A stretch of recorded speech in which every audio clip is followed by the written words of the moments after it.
एक दफा का जिक्र है, एक जादुई जंगल के बीच एक छोटा टेडी बियर बडी गुम हो गया था। वो चमकदार फूलों और चमकते दरियाओं में से गुजरता रहा, मदद के लिए आवाजें देता रहा, लेकिन सिर्फ रोशनी वाले फायरफ्लाइज ही जवाब देते रहे, उसका रास्ता रोशन करते हुए। बडी को एक समझदार पुराना उल्लू मिला जो उसे एक चमकदार रास्ता दिखाता है। उस रास्ते पर चलते हुए बडी आखिरकार अपना घर ढूंढ लेता है। कभी कभी जब हम गुम हो जाते हैं तो जादू ही हमें घर तक ले जाता है। बडी अपने घर वापस आ चुका था, लेकिन एक रात उसे ऐसा सपना आता है जो उसकी जिंदगी को बदल देता है। बडी ने सपने में देखा कि वही पुराना उल्लू उसे बुला रहा होता है, लेकिन इस बार उसके पंख रोशनी में चमक रहे होते हैं। उल्लू कहता है, बडी, अगर तुम्हें सच्चाई जाननी है तो मुझे ढूंढो। बडी ने सपना देखा था, लेकिन उसे यह समझ में आता है कि यह सिर्फ सपना नहीं था, यह एक निशानी थी। सुबह होते ही बडी ने अपनी हिम्मत जुटाई और उसी रास्ते पर चल पड़ा जहां पहली बार वह उल्लू से मिला था। जंगल में घूमते हुए वह उल्लू को बुलाता है, उल्लू भाई, कहाँ हो? क्या तुम यहाँ हो? लेकिन सब कुछ खामोशी थी। अचानक एक जादुई रोशनी बडी के चारों ओर घेर लेती है और एक पुरानी कहानी हवाओं में गूंजने लगती है। बडी समझ जाता है कि यह उल्लू कोई आम उल्लू नहीं था, बल्कि एक जादुई रक्षक था जो गुमशुदा दोस्तों को उनके घर तक पहुंचाता है। क्या बडी को उल्लू का राज मिल पाएगा? जानिए अगले पार्ट में।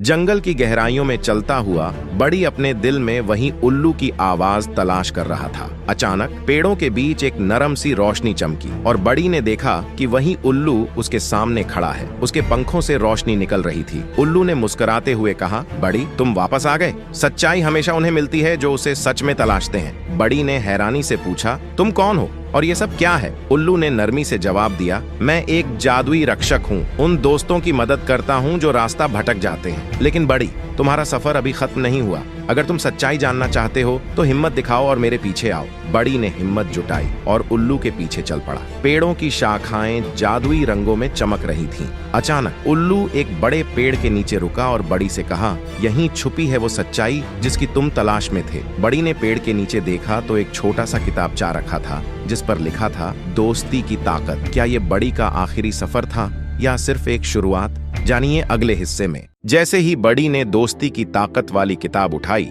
उसके हाथों से रोशनी फैलने लगी। पेड़ों के बीच चांदनी छन रही थी और सब कुछ एकदम शांत था। पहला पन्ना खोलते ही एक तेज चमक निकली और किताब से आवाज आई, अगर दोस्ती सच्ची हो तो रास्ता खुद खुल जाएगा। उल्लू ने अपने पंख फैलाए और नरमी से कहा, तैयार हो बडी? ये वही जगह है जहां खोई हुई यादें वापस आ सकती हैं। बडी ने हल्की सी हामी भरी। अगले ही पल पेड़ों के बीच एक जादुई दरवाजा खुलता है, रोशनी से चमकता हुआ। दोनों अंदर दाखिल होते हैं और अचानक नजारा बदल जाता है। क्या यह बडी का आखिरी सफर था या सिर्फ एक नया आगाज? जानिए अगले हिस्से में। अब वह एक खूबसूरत पुरानी झूलती हुई पुल पर खड़े हैं जिसके उस पार एक छोटा सा मैदान है। वहां एक और छोटा टेडी बियर खड़ा है, रफी, बडी का बचपन का दोस्त जो बरसों पहले कहीं गुम हो गया था। बडी की आंखें भर आती हैं और वह कांपती आवाज में कहता है, रफी, क्या तुम सच में हो? रफी कुछ पल चुप रहता है, फिर धीरे धीरे मुस्कुराता है और दौड़कर बडी से लिपट जाता है। दोनों की आंखों में आंसू होते हैं, लेकिन चेहरों पर सुकून होता है। उल्लू पीछे से नरम आवाज में कहता है, हर कोई चीज वापस नहीं मिलती, लेकिन सच्ची दोस्ती हमेशा रास्ता ढूंढ लेती है। जैसे ही वह तीनों एक साथ चलना शुरू करते हैं, मैदान की मिट्टी से हल्की सी रोशनी उठती है, जैसे कोई नई दुनिया बुला रही हो। बडी पीछे मुड़कर उस किताब को देखता है जो अब बंद हो चुकी होती है। बडी और रफी ने आखिरकार एक दूसरे को पा लिया और अब वह दोनों दोस्ती की रोशनी के साथ अपनी जिंदगी में बहुत खुशी और शांति से रहते हैं।